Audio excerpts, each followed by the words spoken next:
Assalamualaikum warahmatullahi wabarakatuh. Perkenalkan, nama saya Neni Wardianti Ningsih dari Offering B8 BG PAUD. Di sini saya akan menjelaskan tentang prinsip-prinsip dan sumber-sumber PAUD.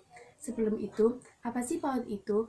PAUD merupakan salah satu bentuk pendidikan yang utama di masa Golden Age. Peran pendidikan PAUD dirasa sangat penting dalam masa pertumbuhan seorang anak dalam tingkat dasar, sehingga anak dapat mempersiapkan diri dalam memasuki jenjang pendidikan yang selanjutnya. Selanjutnya, kita akan membahas tentang prinsip-prinsip PAUD. Yang pertama yaitu belajar melalui bermain. Anak di bawah usia 6 tahun berada pada masa bermain. Pemberian rangsangan pendidikan dengan cara yang tepat melalui bermain dapat memberikan pembelajaran yang bermakna pada anak. Selain itu, anak usia dini belum bisa mengontrol gerakannya, sehingga dalam pembelajarannya harus dilakukan dengan cara bermain. Hal itu dapat dilihat ketika di dalam kelas seorang siswa tidak akan mampu duduk selama 1 jam. Mereka tidak akan kuat dan mereka akan melampiaskan dengan cara berlari atau berjalan di dalam kelas. Yang kedua, berorientasi pada perkembangan anak. Pendidikan harus mampu mengembangkan semua aspek perkembangan sesuai dengan tahapan usia anak. Yang ketiga, berorientasi pada kebutuhan anak, yaitu pendidikan harus mampu memberi rangsangan pendidikan atau stimulasi sesuai dengan kebutuhan anak, termasuk anak-anak yang mempunyai kebutuhan khusus. Yang keempat, berpusat pada anak. Pendidik harus menciptakan suasana yang bisa mendorong semangat belajar, motivasi, minat, kreativitas, inisiatif, inspirasi, inovasi, dan kemandirian sesuai dengan karakteristik, minat, potensi, tingkat perkembangan, dan kebutuhan anak. Yang kelima, yaitu pembelajaran aktif.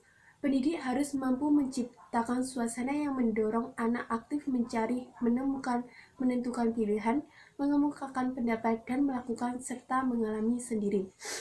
Yang nomor 8, didukung oleh lingkungan yang kondusif. Lingkungan pembelajaran diciptakan sedemikian rupa agar menarik, menyenangkan, aman, dan nyaman bagi anak. Penataan ruang diatur agar anak dapat berinteraksi dengan pendidik, pengasuh, dan anak lainnya. Yang nomor 9, berorientasi pada pembelajaran yang demokratis. Pembelajaran yang demokratis sangat diperlukan untuk mengembangkan rasa saling menghargai antara anak dengan pendidik dan antara anak dengan lainnya. Yang nomor 10, yaitu pemanfaatan media belajar, sumber belajar, dan narasumber. Penggunaan media belajar, sumber belajar, dan narasumber yang ada di lingkungan PAUD bertujuan agar pembelajaran lebih kontekstual dan bermakna. Termasuk narasumber adalah orang-orang dengan profesi tertentu yang dilibatkan sesuai dengan tema, misalnya dokter, polisi, nelayan, dan petugas pemadam kebakaran. Yang keenam, yaitu berorientasi pada pengembangan nilai-nilai karakter. Pemberian rangsangan pendidikan diarahkan untuk mengembangkan nilai-nilai yang membentuk karakter yang positif pada anak. Pengembangan nilai-nilai karakter tidak dengan pembelajaran langsung, akan tetapi melalui pembelajaran untuk mengembangkan kompetensi pengetahuan dan keterampilan serta melalui pembiasaan dan keteladanan. Orientasi pada pengembangan kecakapan hidup. Pemberian rangsangan pendidikan diarahkan untuk mengembangkan kemandirian anak. Pengembangan kecakapan hidup dilakukan secara terpadu, baik melalui pembelajaran untuk mengembangkan kompetensi pengetahuan dan keterampilan, maupun melalui pembiasaan dan keteladanan. Sekarang saya akan menjelaskan tentang sumber-sumber PAUD. Yang pertama yaitu melalui pesan. Segala bentuk informasi yang harus dikirim oleh komponen lain kepada anak yang berbentuk ide, fakta, pengertian, dan data. Yang kedua, melalui orang. Orang yang memiliki keahlian dapat menjadi sumber belajar dengan memberikan informasi kepada anak.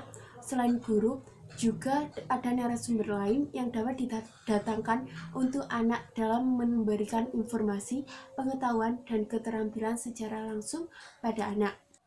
Yang ketiga, bahan. Bahan-bahan yang paling dekat bagi anak biasanya dalam praktek di tempat belajar. Bahan-bahan berwarna, berbentuk, dengan tekstur tertentu memberikan informasi dan ilmu pengetahuan pada anak sehingga menjadi sumber belajar yang nyata. Yang keempat, peralatan. peralatan yang berupa media belajar yang dapat dilihat dan digunakan anak secara langsung, seperti media televisi, radio, audio, video, digital, dan lain sebagainya dapat dijadikan sumber belajar untuk anak. Yang kelima, teknik. Teknik berupa prosedur yang disiapkan dalam menggunakan bahan pelajaran, peralatan, situasi, dan orang yang menyampaikan pesan. Contohnya, orang tua yang mengajarkan bagaimana memasang sepatu kemudian anak menirukannya dengan baik, maka terjadi teknik penyampaian belajar bagi anak. Yang terakhir, lingkungan. Eksplorasi lingkungan bagi anak mempunyai peranan yang sangat penting karena anak secara langsung dapat belajar dari lingkungannya. Potensi lingkungan sebagai sumber belajar sangat besar. Karena itu, anak dapat diajak memahami seluas-luasnya nilai-nilai dan pengetahuan yang terdapat dari lingkungannya. Sekian dari saya. Wassalamualaikum warahmatullahi wabarakatuh.